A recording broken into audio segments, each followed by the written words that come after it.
ეს კადრები თბილისში ერთ-ერთ მაღაზიაშია გადაღებული. ვიდეო მასალა ქალის ყვირილით იწყება, რომელიც მაღაზიის კონსულტანტებს ჯერ სიტყვიერ შეურაცხყოფას აყენებს, შემდეგ ემუქრება. ბოლოს კი ამ მუქარის აღსრულებას იწყებს. რატომ დაიწყო კონფლიქტი? ვიდეო მასალაში არ ჩანს, თუმცა ჩანს, რომ ქალის მუქარის შემდეგ მაღაზიაში 6 კაცი შედის. კონსულტანტებს თავს ესხმიან, ძალის გამოყენებით ქუჩაში გაყავთ და ფიზიკურად უსწორდებიან.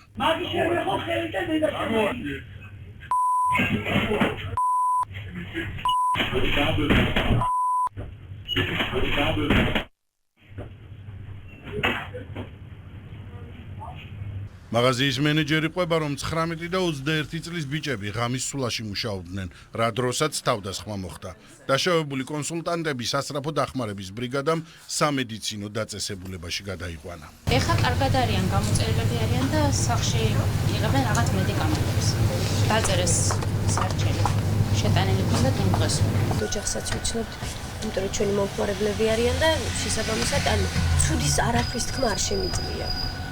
როგორც მაჩო ცოტა თავისებური გოგოა, მაგრამ ძალიან წესიერი და უწყინარი გოგოა. ჯგუფური ძალადობის ორგანიზებისა და მასში მონაწილეობის ბრალდებით პოლიციამ მანანა გიორგობიანი დააკავა.